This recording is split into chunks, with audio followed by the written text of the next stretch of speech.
அபி ரூம்குள்ளே இருக்காங்க. ரூம்குள்ளே இருக்கும்போது ஒரு பொருள் எடுக்கிறாங்க. அது தெரியாமல் கட்டிலுக்கடியில் அப்படியே விழுந்துருது. குனிஞ்சு எடுக்கிறாங்க. எடுக்கவே முடியல. அப்படியே ட்ரை பண்ணிகிட்டே இருக்காங்க. எடுத்துக்கிட்டே இருக்காங்க.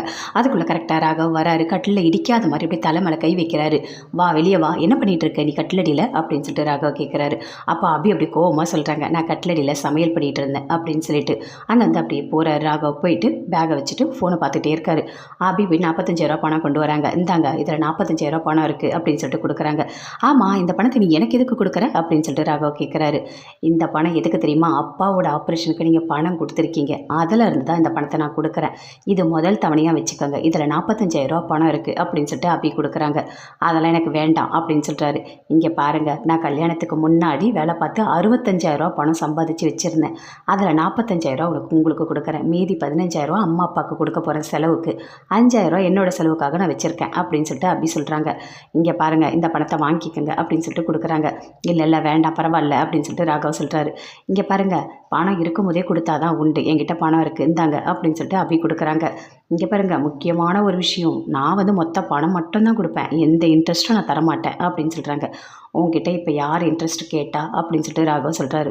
நீங்கள் கேட்டாலும் கேட்கலான்னு சொல்ல வேண்டியது என்னோட கடமை, அதனால தான் நான் சொல்கிறேன் அப்படின்னு சொல்லிட்டு அந்த பணத்தை கொடுக்குறாங்க. ராகவ் அப்படியே வாங்கிக்கிறாரு. வாங்கிக்கணுன்னு அப்படியே கோவமாக உட்காந்துட்ருக்காங்க. நீங்கள் என்னைக்கு தான் மதிச்சிருக்கீங்க, இந்த வீட்டில் இருக்க ஒரு பொருள் மாதிரி தானே என்ன நினச்சிருக்கீங்க அப்படின்னு சொல்லிட்டு அப்படியே பயங்கரமாக கோவப்படுறாங்க.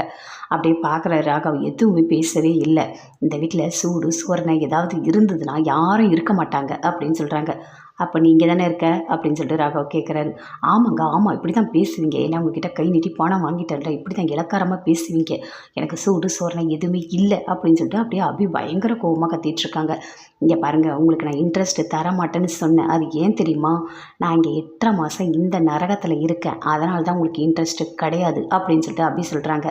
அபி வெளியே நின்றுட்டுருக்காங்க. அப்போ சுந்தரி ஒருத்தவங்கிட்ட பேசிகிட்டு இருக்காங்க. அப்படியே கத்தி பேசிட்டு பணம்லாம் கொடுக்குறாங்க. இது எல்லாமே அப்படியே அபி பார்க்குறாங்க. பார்த்தோன்னே உள்ளே வராங்க. எதுக்காக இவங்க பணம் கொடுக்குறாங்க? அதுவும் ஒரு வீட்டில் வச்சு கொடுக்கணும், அவங்க வீட்டில் வச்சு கொடுக்கலாம்ல அப்படின்னு சொல்லிட்டு அப்படியே யோசிச்சுட்டே உள்ளே வராங்க. ராகவ் கிட்ட கேட்குறாங்க.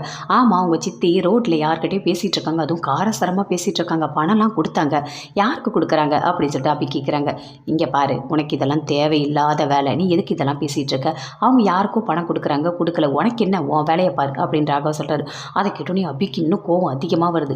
ஆமாங்க, நான் சொன்னது என் தப்பு தான், உங்ககிட்ட வந்து சொன்னேன் பாருங்கள், நான் சொல்லாமலே இருந்திருக்கலாம், நான் அப்படியே வர கோவத்துக்கு அப்படின்னு சொல்லிட்டு அங்கே வந்து அப்படியே கோவமாக வராங்க. ஆமாம், எதுக்காக இவங்க பணம் கொடுத்துருப்பாங்க, இவர்கிட்ட போய் சொன்னதுக்கு சொல்லாமலே இருந்திருக்கலாம் அப்படின்னு வெளியே வராங்க. வந்தவொடனே சுந்தரி முரளி 2 பேருமே சேர்ந்து பேசிகிட்டு இருக்காங்க.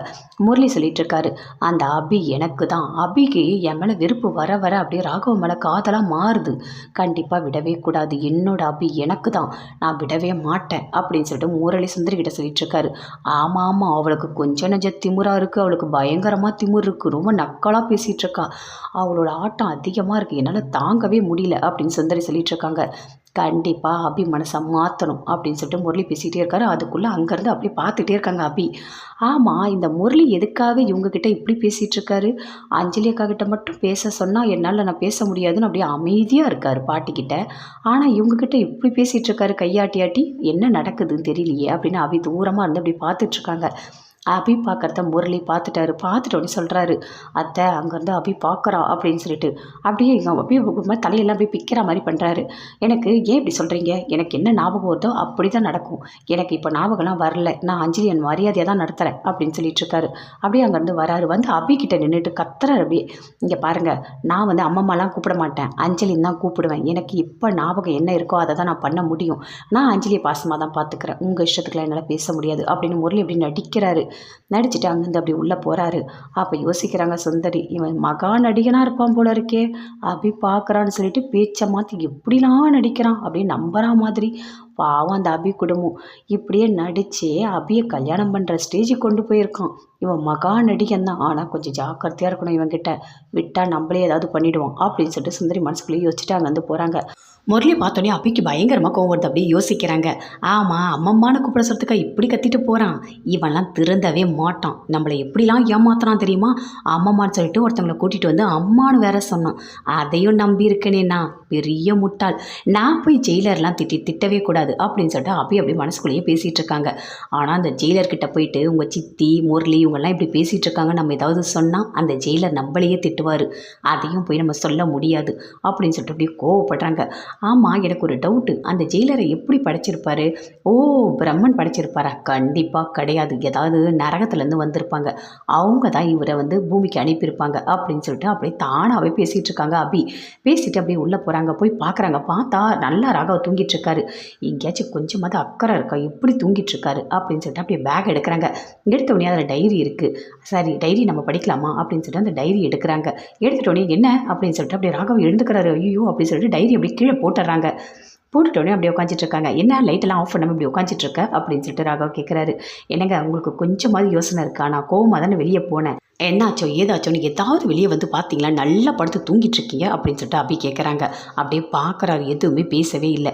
இந்நேரம் அஞ்சலி அக்கா பாட்டி ஏதாவது சொன்னால் அப்போ மட்டும் கொஞ்சமாக நல்ல ஒரு மாதிரி இப்படி நடிக்கிறீங்க அப்படின்னு சொல்லிட்டு அப்படி சொல்லிட்டு இருக்காங்க. அப்படியே பார்க்குறாரு. இங்கே பாரு, லைட் ஆஃப் பண்ணிட்டு தயவு செய்து தூங்க, எனக்கு தூக்கம் வருது அப்படின்னு சொல்லிட்டு ராகவ் அப்படியே கோவப்படுறாரு. ஏன் நான் லைட் ஆஃப் பண்ணணும், நீங்களே இருந்து ஆஃப் பண்ணுங்க அப்படின்னு சொல்லிட்டு அப்படியே உட்காந்துட்டு இருக்காங்க. அப்படியே பார்க்குறாரு. பார்த்துட்டு உடம்பு கூட முடியல, இப்போ கூட உன்னோட தொல்லை என்னால் தாங்கவே முடியல அப்படின்னு சொல்லிட்டு அப்படியே கோவப்பட்டு அப்படியே பாத்ரூம்குள்ளே போகிறாரு. வயிறு பிடிச்சிட்டே போகிறாரு. என்னாச்சு இவருக்கு? வயிறு பிடிச்சிட்டே போகிறாரு. நல்ல வேலை நாம் டைரி எடுத்தது இவர் பார்க்கவே இல்லை. பார்த்துருந்தா என்ன ஆகிருக்கும்? அப்பா, இவரோட கோவத்துக்கு அப்படியே குதின்னு குதிச்சிருப்பார். குதிச்சதில் இந்த வீடே உள்ளே போயிருக்கும். கீழே இருக்க தண்ணியெல்லாம் மேலே வந்திருக்கும். நான் குட்டி பஸ் ஆனும் எல்லாருமே வவ்வால் மாதிரி பிடிச்சிட்டு தொங்கிட்டு இருக்கணும் அப்படின்னு சொல்லிட்டு அப்படியே கோவமாக பேசுகிறாங்க. ஆமாம், இவ்வளோ நேரம் ஆகுது, இன்னும் காணவே இல்லை, உள்ளே தூங்கிட்டாரா என்ன அப்படின்னு சொல்லிட்டு அப்படியே யோசிக்கிறாங்க. ஐயோ, உடம்பு வேறு சரியில்லைன்னு சொன்னாரே, ஏதாவது மயக்கமாயிட்டாரா என்ன? ராக்கி பாய் உள்ளே இருக்கீங்களா, வெளியே வரீங்களா, என்னாச்சு அப்படின்னு சொல்லிட்டு அப்படியே கத்துறாங்க. அப்படியே தண்ணி சவுண்டு கேட்குது. இருக்காரு, ஒன்றும் பிரச்சனை இல்லை அப்படின்னு சொல்லிட்டு அப்படியே உட்காந்துட்டு இருக்காங்க. அங்கே ராகவ் வராரு. வந்துட்டு அப்படியே முடியாமல் அப்படியே படுக்கிறாரு. பார்க்குறாங்க. எதுவுமே பேசவே இல்லை. பார்த்துட்டோன்னே அப்படியே அந்த பேக்கை எடுத்துகிட்டு செக் பண்ணிவிட்டு அப்படியே ஓரமாக வைக்கிறாரு. வச்சுட்டோன்னே அப்படியே படுத்துக்கிட்டே இருக்காரு. சரி, அந்த டைரி எடுத்து படிக்கலாமா அப்படின்னு சொல்லிட்டு அப்படியே யோசிக்கிறாங்க. ஐயோ வேண்டாம், பார்த்தா அவ்வளோதான் அப்படின்னு சொல்லிட்டு அப்படியே எழுந்து வெளியே போகிறாங்க. ராகவ் எழுந்துக்கிறாரு. எழுந்து பார்க்குறாரு. சுற்றி அப்படியே காணும். எங்கே போயிருப்பா? அப்படியே காணும். ஒரு வேளை அந்த முரளியை பார்த்து பேசுகிறதுக்காக போயிருப்பாளோ அப்படின்னு சொல்லிட்டு அப்படியே வெளியே வராரு தேடிக்கிட்டு. கரெக்டாக குட்டி பாஸ் கிட்ட பேசிகிட்டு இருக்காங்க. என்ன இங்கே என்ன பண்ணிகிட்டு இருக்க அப்படின்னு சொல்லிட்டு கேட்குறாரு ராகவ். அவர் பரவாயில்லையே, உங்கள் மேலே எவ்வளோ பாசம் பாருங்க, தேடி வந்திருக்காரு அப்படின்னு சொல்லிட்டு குட்டி பாஸ் சொல்கிறாரு. அவர் எதுக்கு வந்திருக்காரு நீங்கள் எனக்கு தான் தெரியும் அப்படின்னு சொல்லிட்டு அப்படியே மனசுக்குள்ளேயே நினைக்கிறாங்க. நீங்கள் போங்க, நான் வரேன் அப்படின்னு சொல்லிட்டு பின்னாடியே போகிறாங்க. உள்ள அணு உட்காந்துட்டு இருக்காங்க. நல்லா படிச்சுட்டே இருக்காங்க. அங்கே அந்த ஆகாஷ் வராரு. வந்தோடனே, என்ன நீங்கள் இவ்வளோ நேரம் படிச்சுட்டு இருக்கீங்க, தூங்கவே இல்லை போல இருக்குது, நான் வேணா போயிட்டு உங்களுக்கு டீ போட்டு கொண்டு வரட்டுமா அப்படின்னு சொல்லிட்டு ஆகாஷ் கேட்குறாரு. இல்லை எனக்கு அதெல்லாம் வேண்டாம் அப்படின்னு சொல்லிட்டு அணு சொல்கிறாங்க.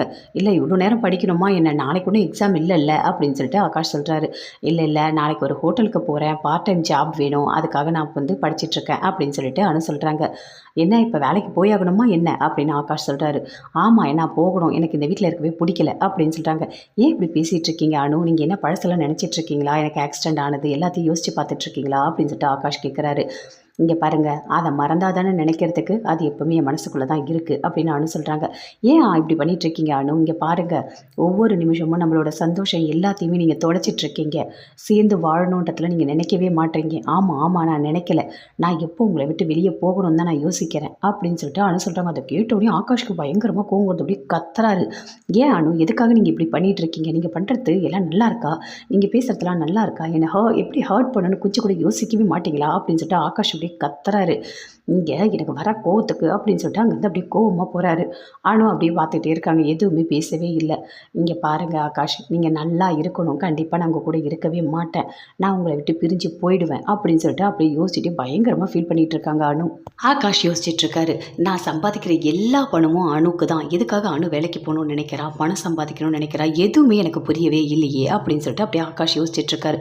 ஆனால் அனு என்ன சொல்கிறாங்க, நீங்கள் சம்பாதிக்கிற பணம்லாம் எனக்கு கிடையாது, கண்டிப்பாக எனக்கு அப்படி ஒரு உரிமையும் நான் எடுத்துக்க மாட்டேன் அப்படின்னு சொல்லிட்டு அனு ஏன் சொல்கிறாங்க. அனு எதுக்காக இப்படி பண்ணிகிட்டு இருக்காங்க, என் மனசு எதுக்காக இப்படி கஷ்டப்படுத்திட்டு இருக்காங்க, என் கூட சேர்ந்து வாழணுன்ற எண்ணம் சுத்தமாக இல்லை, வேலைக்கு போகணும், சம்பாதிக்கணும், பிரிஞ்சு போகணும், இப்படி தான் பேசிகிட்டு இருக்காங்க, எனக்கு ரொம்ப கஷ்டமாக இருக்குது அப்படின்னு சொல்லிட்டு ஆகாஷ் ஒரு பக்கம் பயங்கரமாக ஃபீல் பண்ணிகிட்டு இருக்காரு.